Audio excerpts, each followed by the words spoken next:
Daryl Zanuck había fundado la 20th Century Pictures en 1933 tras su dejar su puesto de jefe de producción en la Warner.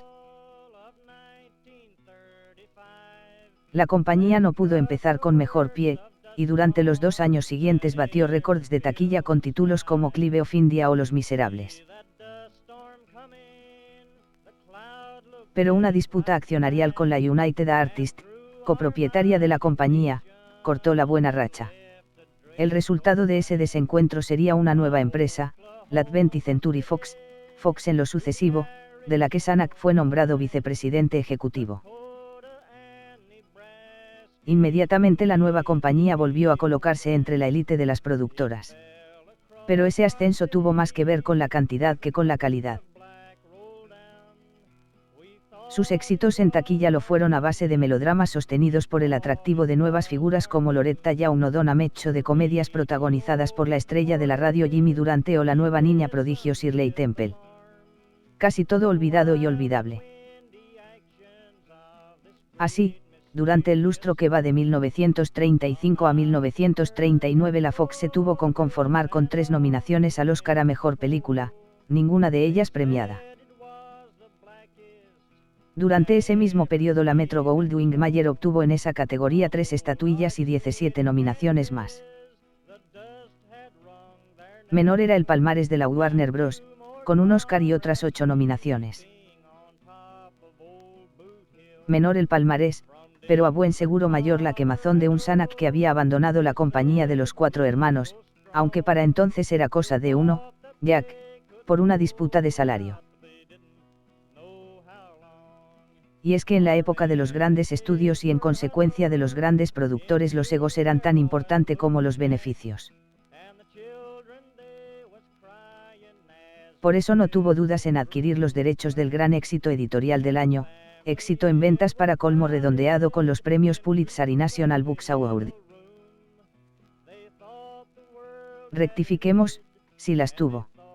Las que suscitó en él, republicano hasta la médula, el evidente sesgo izquierdista de la novela. En aquellos instantes previos a la guerra la acusación de red-baiting, literalmente, dar carnaza a los rojos, podía dar al traste con cualquier proyecto, así que Zanuck quiso asegurarse que la obra no era pura propaganda.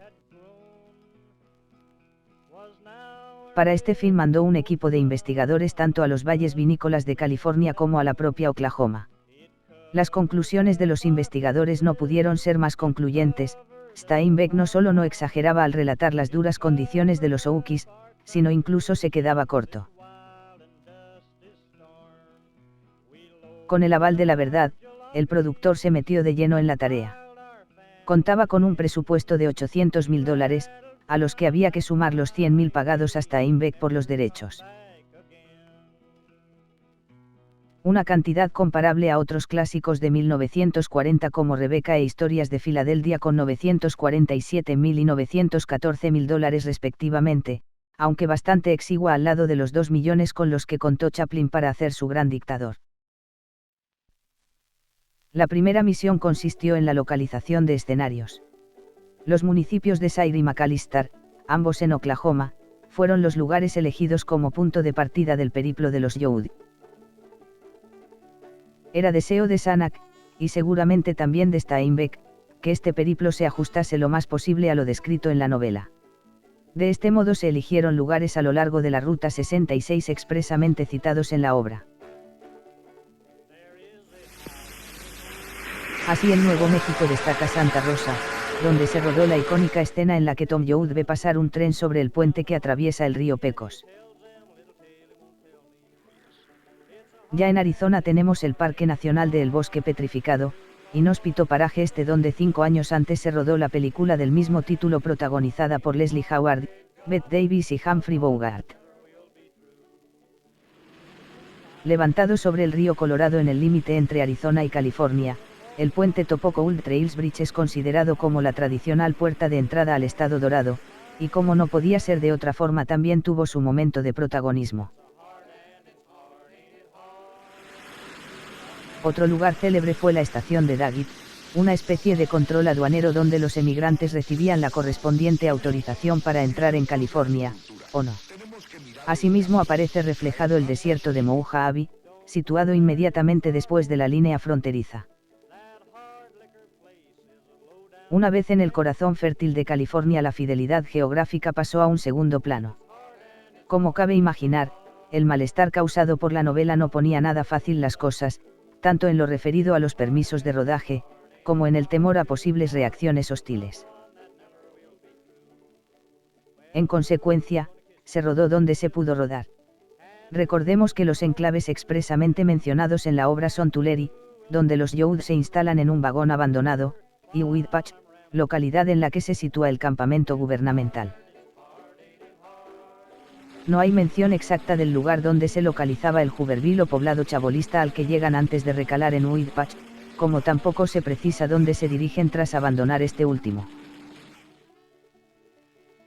Si estos fueron los enclaves de la novela, los del rodaje lo serían Lamont, en pleno condado de Kern, Thousand Oaks, Mil Robles, población hoy perteneciente al Gran Los Ángeles, y el Valle de San Fernando, asimismo en el área metropolitana de la ciudad angelina y conocido por albergar a importantes productoras de cine.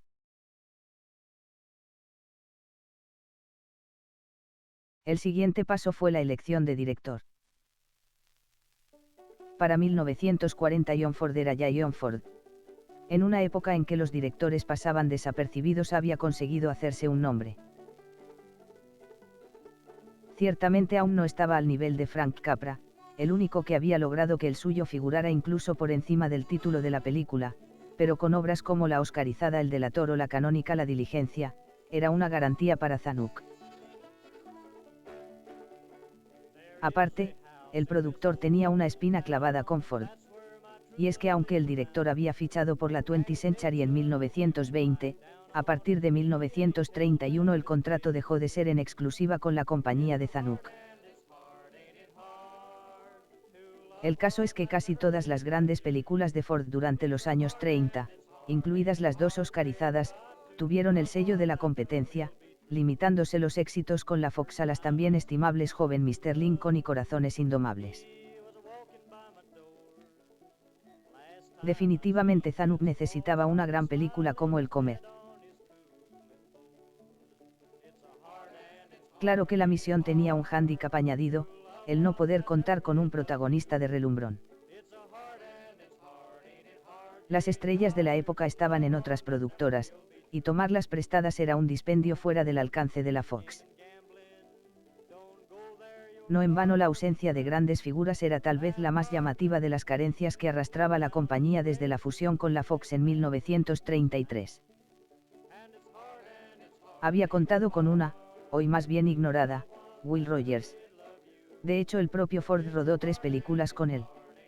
Tal era la celebridad del actor que aún se conocen como la trilogía de Will Rogers. Sin embargo, Rogers falleció en un accidente aéreo en Alaska en 1935. La compañía contaba todavía con un Spencer Tracy que ya empezaba a despuntar. Pero el alcoholismo del actor motivó su despido. La Metro recogió a Tracy, y de nuevo volvió a salir el malfario de la Fox, pues una vez en la compañía del León Rugiente el actor no paró de encadenar éxitos: Furia, San Francisco, Capitanes Intrépidos, La ciudad de los muchachos. Sin un solo astro que exhibir, a Zanuck y los suyos no les quedó otra solución que montar su propio firmamento desde cero. Fruto de esa política de cantera surgieron los ya mencionados Don Ameche y Loretta Young, así como Betty Grable, Alicia Faye, la singular Carmen Miranda, amén por supuesto de la niña prodigio Shirley Temple. De ese grupo de estrellas incipientes saldría el elegido para protagonizar el pelotazo literario de Steinbeck. Y ese no fue otro que Tyrone Power. En efecto, apadrinado por Henry King, quien lo presentó a Zanuck y quien lo dirigió en 11 películas, el joven y apuesto Tyrone era el valor más fiable de la Fox. Los números además le avalaban, y así durante 1939 había sido el segundo actor más taquillero, solo por detrás de Mickey Rooney. Se comprende pues que fuera la primera opción para Zanuck. Pero John Ford le hizo ver la luz. Y es que, por muy rentable que fuese, un impecable galán como Tyrone Power no parecía lo más adecuado para dar vida a un paria sin resquicio para la dicha como Tom Joad. Así pues, Zanuck, que había llegado a anunciar públicamente que el papel recaería en Power, hizo caso al maestro del western y mandó al actor a hacer de Zorro bajo las órdenes de Ruben Mamoulian, indudablemente un papel mucho más ajustado a sus características y que a la postre le catapultaría definitivamente al estrellato. Menos receptivo fue el productor a la alternativa que le propuso Ford. Una alternativa que no era otra que Henry Fonda, con el que el director había trabajado en Young Mr. Lincoln y en Drums Along the Mohawk, ambas de 1939. Sin embargo, para Zanuck, Hank, como era conocido el actor, tenía el pecado de no pertenecer a la plantilla de la Fox. De hecho, Fonda no se había vinculado de manera firme con ninguna productora, llegando a trabajar hasta con 6 compañías en la veintena de películas que llevaba rodadas desde 1935 en que entró en el oficio. Y paradójicamente, de esas 26 llevaban el sello de la 20th Century Fox.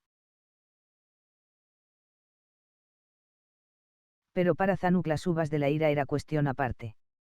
La película de su vida, Lo que el viento se llevó, no podía tener de protagonista a alguien de quita y pon que hoy estuviera con la Fox y mañana prestara su rostro a la competencia para un registro en las antípodas del de Tom Joad y que por ende lo menoscabara. Así las cosas, Zanuck puso como condición a Fonda la firma por 7 películas, lo habitual en esa época, draconiano compromiso este que supuso que los intérpretes se vieran obligados a desempeñar papeles muy por debajo de su categoría y que vería su fin poco después, al demandar Olivia de Havilland a la Warner y ganar, dando la vuelta al sistema de contratación de actores. Lo cierto es que Fonda, seguramente aconsejado por su buen amigo James Stewart, quien firmó por la Metro apenas puso pie en Hollywood y al que no le habían ido mal las cosas precisamente, acabó accediendo a las exigencias de Zanuck, proporcionando así al cine y a la cultura en general algo más que una gran interpretación, un icono. Y es que resulta difícil concebir otro rostro para Tom Joad que el de Henry Fonda. Desde luego no el de Tyrone Power, válido para muchas cosas, pero no para esta. Que 2 años antes ambos hicieran de hermanos, Liz los bandidos Jesse y Frank James, solo significa que la máquina de Hollywood es capaz hasta de mezclar el aceite con el agua. Qué duda cabe que la criatura de Steinbeck precisaba de un rostro castigado y eso solo se lo podían proporcionar las facciones huesudas de Hank y su mirada melancólica, que no el aspecto eternamente saludable de Tyrone. Ford supo verlo. Familiarizado con el hambre por sus ancestros irlandeses, factor este decisivo a la hora de aceptar un proyecto tan comprometido, el director, en definitiva, evitó que Zanuck volviera a medir sus triunfos en dinero y solo en dinero.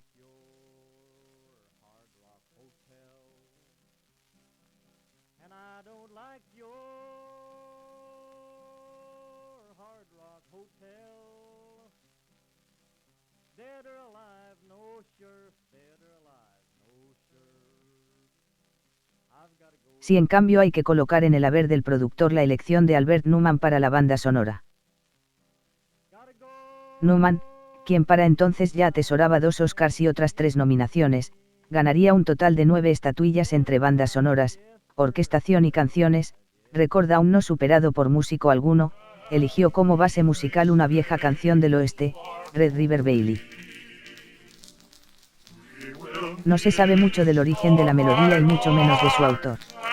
Se cree que pudo haber sido compuesta hacia 1880 en algún punto del Valle del Río Rojo, a caballo entre los Estados Unidos y Canadá. Popularizada en los años 20 por pioneros del country como Riley Packard o Jimmy Rodgers, Red River Valley narra la tristeza de una mujer, posiblemente mestiza, mientras su amante, un soldado, se prepara para partir hacia el este. Bing Crosby, Bill Haley, Pete Seeger, las versiones de Red River Valley se cuentan por decenas, lo que da una idea de la celebridad de la canción. También en el ámbito hispanoparlante, donde destaca la de Mocedades. A modo de curiosidad respecto a Alfred Newman, reseñar que su primer trabajo para la Fox, entonces solo 20th Century, fueron las fanfarrias que acompañan al logotipo del estudio que aparece al comienzo de las películas.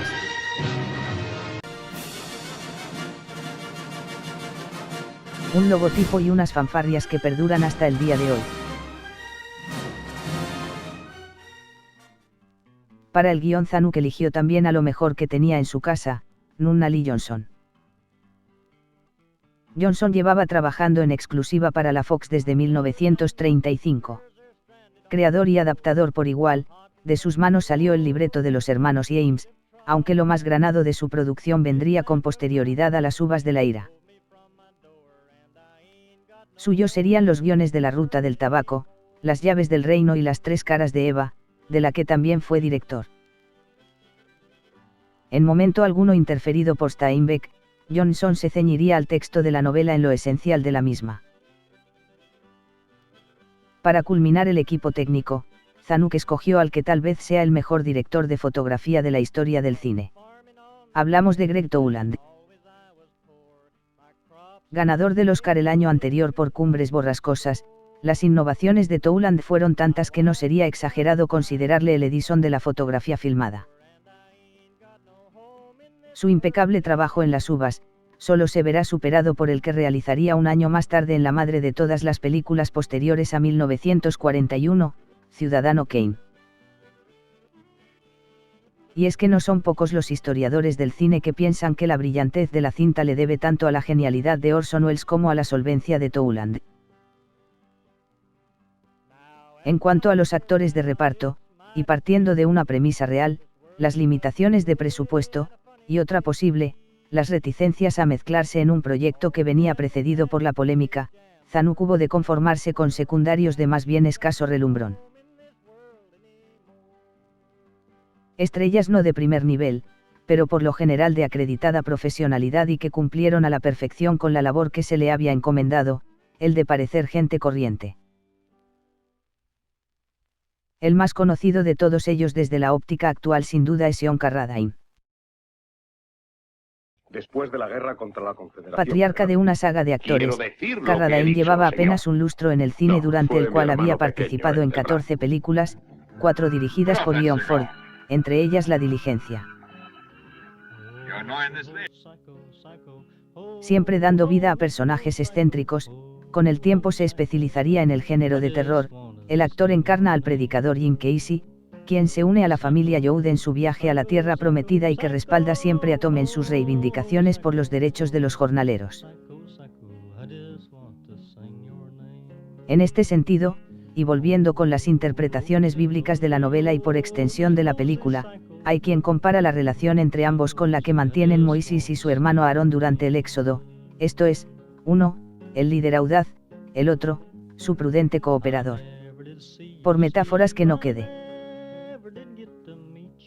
Cuando Jane Darwell dio vida a Mayoud tenía 61 años y había participado en alrededor de 120 películas, un número que aún podía haber sido mayor toda vez que entre 1915 y 1930 permaneció retirada del medio. Mujer sencilla y de carácter, se especializó en interpretar a amas de llaves, madres o abuelas que mantienen unidas a las familias en medio de la dificultad. Claro que también se la puede encontrar en el lado oscuro, como por ejemplo en Incidente en Oxbow, donde interpreta a la maledicente líder de los linchadores. Llegaría a rodar más de 200 películas, siendo la última Mary Poppins. Para entonces Darwell llevaba 6 años jubilada, pero ante la insistencia del mismísimo Walt Disney, que llegó a visitarla personalmente, acabó aceptando el papel de mendiga que da de comer a las palomas, aquel por el que más se recuerda junto al de las uvas. Con 18 años Russell Simpson se encontraba en Alaska buscando oro. No debió encontrar mucho, ya que poco después andaba buscándose la vida en el mundo del espectáculo, donde no dejó palo por tocar, teatro clásico, show itinerantes y revistas en Broadway. Finalmente se puso delante de la cámara bajo las órdenes de Cecil B. DeMille en un pequeño papel en El Virginiano. Sería la primera de un número de películas similar al de Jane Darwell, y como ella, habitual en las cintas del maestro Ford tanto anteriores como posteriores a las uvas. Alto, demacrado y con un acento bastante rústico, su rostro siempre irá asociado al de Paywood, pero podía haberlo sido el de cualquier otra creación que reflejara el sacrificio de la América profunda durante la Gran Depresión.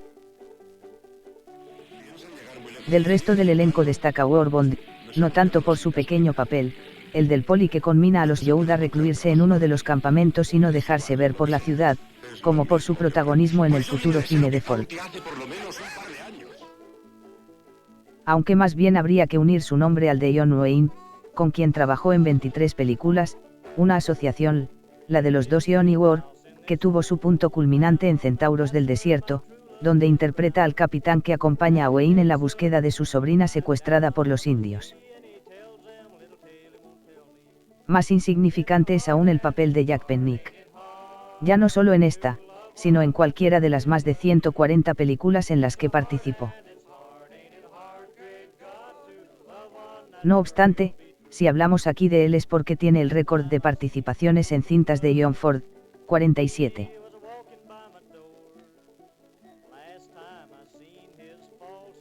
No solo eso, sino que además sirvió en la unidad fotográfica que lideró el director durante la Segunda Guerra Mundial, unidad a la que se debe buena parte de la cartografía empleada en las décadas posteriores. Podría decirse de Pennick que fue como un hermano para Ford, pero el verdadero hermano fue Francis Ford, también presente en Las uvas, y también de forma anecdótica, como en las otras 26 películas con la firma de John en las que apareció. Parece ser que las relaciones entre ambos no eran todo lo fraternales que cabría esperar, lo que quizás explica que el director le diera tan poca cancha.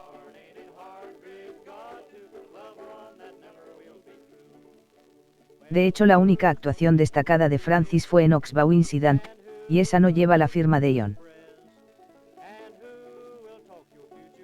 No podemos cerrar el apartado reparto sin hablar de las actrices que interpretan a las hermanas de Tom, aunque de una hay poco que decir. Hablamos de Doris Vaughan, quien da vida a Rose of Sharon, la mayor de ellas, y que en 1943 contrajo matrimonio precisamente con Nunnally Johnson, tras lo cual se entregó a la tarea de esposa y madre, dejando detrás una carrera de 7 películas. Mucho más da de sí la biografía de Shirley Mills, a la sazón la hermana menor Ruth, pero no precisamente por motivos cinematográficos. Mills continuaría haciendo películas hasta los 26 años, tenía 12 cuando hizo Las uvas, trabajo que compaginó con el de modelo, artista de club y relaciones públicas. Así hasta 1960 aproximadamente, cuando metió la cabeza en el entonces incipiente mundo de la informática, convirtiéndose en la primera mujer presidenta de la Asociación de Procesamiento de Datos de Los Ángeles y en toda una autoridad en la gestión de lo que hoy llamamos Big Data.